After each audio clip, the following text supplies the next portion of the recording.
Hello everyone, welcome to Banu Sami Kitchen. இன்னைக்கு நம்ம பார்க்கக்கூடிய ரெசிபி ஒரு ஹெல்த்தியான ரெசிபி தாங்க.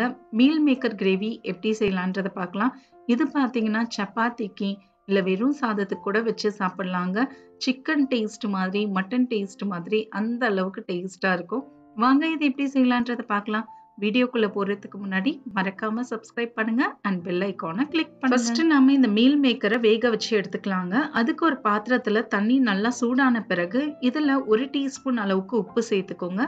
1 கப் அளவுக்கு சோயா சங்க் சேர்த்துக்கோங்க. மீல் மேக்கரை சேர்த்துட்டு இதை நல்லா கலந்து விட்டுருங்க. இது 5 நிமிஷம் அப்படியே மிதமான சூட்லயே குக் ஆகட்டும். இது குக்காக நல்லா விரிஞ்சு பெருசாகுங்க. பாருங்க 5 நிமிஷத்துலயே இது குக் ஆயிடும்.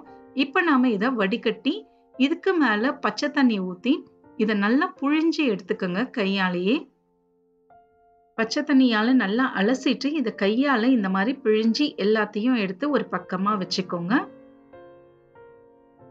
அடுத்து நம்ம இதை ஃப்ரை பண்ணிக்கலாங்க. அதுக்கு ஒரு பேன் எடுத்துக்கோங்க. இதுல 1 டேபிள் ஸ்பூன் அளவுக்கு எண்ணெய், 1 டீஸ்பூன் அளவுக்கு மிளகாய் தூள் சேர்த்துக்கோங்க. அடுப்பு தீய மிதமான சூட்ல வச்சுட்டு நம்ம பிழிஞ்சு வச்சிருந்த சோயா சங்க்ஸ் எல்லாத்தையும் இதுல சேர்த்துருங்க. சேர்த்துட்டு மிதமான சூட்ல 1 நிமிஷம் இதை நல்லா நம்ம வதக்கிக்கலாம். இந்த மாதிரி ஃப்ரை பண்ணி சேர்க்கும் போது மீல் மேக்கர் ரொம்ப டேஸ்டா இருக்குங்க. இல்லைன்னா பிளாண்டா இருக்கும். பாருங்க 1 நிமிஷம் வதக்குனதுக்கு அப்புறம் இதை நம்ம ஒரு பக்கமா எடுத்து வச்சிடலாம். அடுத்து ஒரு மிக்ஸி ஜார் எடுத்துக்கோங்க. இதுல 3 பெரிய சைஸ் வெங்காயத்தை நம்ம அரைச்சி எடுத்துட்டு வந்துடலாம்.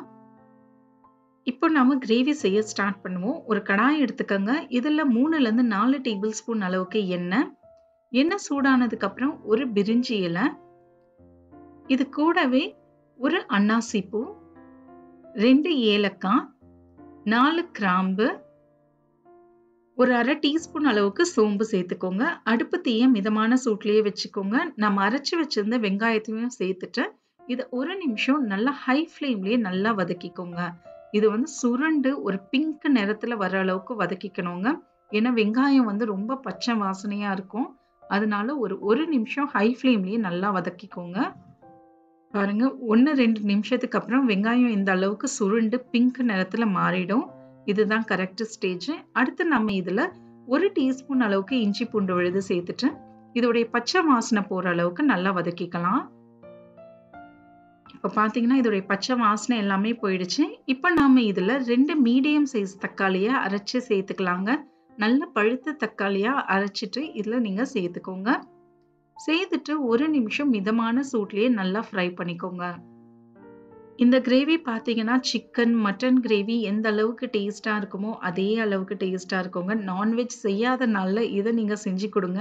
நான்வெஜ்ஜை மிஸ்ஸே பண்ண மாட்டாங்க. பாருங்க 2 நிமிஷம் இதை நல்லா ஃப்ரை பண்ணி அதோடைய எண்ணெய் எல்லாமே சைட்ல வர அளவுக்கு வதக்கிக்கணும். நல்லா வதக்கியாச்சு. இப்போ நம்ம இதுல 1/4 டீஸ்பூன் மஞ்சள் பொடி, 1 டீஸ்பூன் மிளகாய் தூள், 2 டீஸ்பூன் தனியா தூள், 1 டீஸ்பூன் கரம் மசாலா, 1 டீஸ்பூன் சீரகத்தூள், தேவைக்கேற்ப உப்பை சேர்த்துட்டு இதை நல்லா 1 நிமிஷம் நம்ம மிதமான சூட்லயே ஃப்ரை பண்ணிக்கலாம்.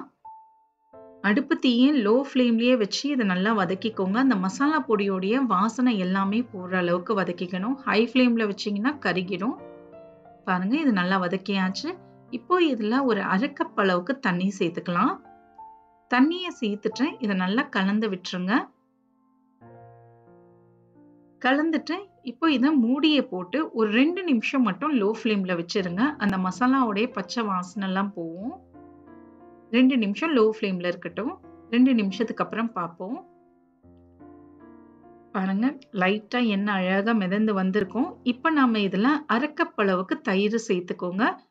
தயிரை சேர்த்துட்டு மிதமான சூட்ல இது 1ல இருந்து 2 நிமிஷம் நல்லா வதக்கிக்கணுங்க. அந்த தயிர் அந்த மசாலாவோட நல்லா கலந்து வரணும். அந்த அளவுக்கு நம்ம வதக்கிக்கணும். நீங்க வதக்க அதோட எண்ணெய் கூட அழகா பிரிஞ்சு வருங்க. ஒரு 2 நிமிஷம் இதை ஹை ஃப்ளேம்ல லோ ஃப்ளேம்ல மாத்தி வதக்கிக்கோங்க. பாத்தீங்கன்னா மசாலா நல்லா வதக்கியாச்சு. பாருங்க எண்ணெயும் அழகா சைட்ல வருது. இப்ப நாம இதுல வதக்கி வச்சிருந்த சோயா சங்க்ஸை இதுல சேர்த்துருங்க. சேர்த்துட்டு 1 நிமிஷம் அந்த சோயா சங்க்ஸ் இந்த மசாலால நல்லா சுருண்டு வர அளவுக்கு வதக்கிக்கோங்க. இந்த சோயா மீல் மேக்கரே பாத்தீங்கன்னா உங்களுக்கு புரோட்டீன் ரொம்ப ஜாஸ்தியா இருக்குங்க. நீங்க டயட்லாம் எடுக்கும்போது இதை நீங்க கண்டிப்பா சேர்த்துக்கணும். இப்போ இதுல 1லேருந்து 2 கப் அளவுக்கு நம்ம தண்ணிய சேர்த்துட்டு, அடுப்பு தீய மீடியம் ஃப்ளேம்ல வச்சுட்டு, இத மூடிய போட்டு 5 நிமிஷம் லோ ஃப்ளேம்லயே வச்சுருங்க. அப்பதான் அந்த கிரேவி வந்து நமக்கு திக்காயி வரும். 5 நிமிஷம் இது லோ ஃப்ளேம்ல இருக்கட்டும். 5 நிமிஷத்துக்கு அப்புறம் நம்ம ஓப்பன் பண்ணி பார்ப்போம். 5 நிமிஷத்துக்கு அப்புறம் பார்ப்போம். பாருங்க எண்ணெய் அழகா மிதந்து வந்திருக்கு. இப்போ நம்ம கடைசியா இதுல நறுக்குன கொத்தமல்லி தழைக, ஒரு பச்சை மிளகா, கொஞ்சமா கசூரி மேத்தி. கசூரி மேத்தி இல்லைன்னா விட்டுருங்க. வெறும் கொத்தமல்லி தழைகளும், ஒரு பச்சை மிளகாவையும் சேர்த்து கூட இறக்கிடலாம். இத கலந்து விட்டு, இப்போ நம்ம இத மூடிய போட்டு 1 நிமிஷம் மட்டும் லோ ஃப்ளேம்ல வச்சிடலாம். 1 நிமிஷம் இது லோ ஃப்ளேம்ல இருக்கட்டும். இப்போ நம்ம ஓப்பன் பண்ணி பார்ப்போம். பாருங்க எண்ணெய் அழகா மிதந்து வந்திருக்கு. சூப்பரான மீல் மேக்கர் கிரேவி நமக்கு ரெடி ஆயாச்சு. இதே அளவுகளோட நீங்களும் ட்ரை பண்ணுங்க. இது உங்களுக்கும் சூப்பராவே வரும். ட்ரை பண்ணி பார்த்துட்டு எப்படி வந்ததுன்றத எனக்கு கமெண்ட்ஸ்ல சொல்லுங்க. மறக்காம சப்ஸ்கிரைப் பண்ணுங்க அண்ட் பெல் ஐகானை கிளிக் பண்ணுங்க. இன்னொரு வீடியோல உங்களை நான் பார்க்குறேன். Thank you for watching.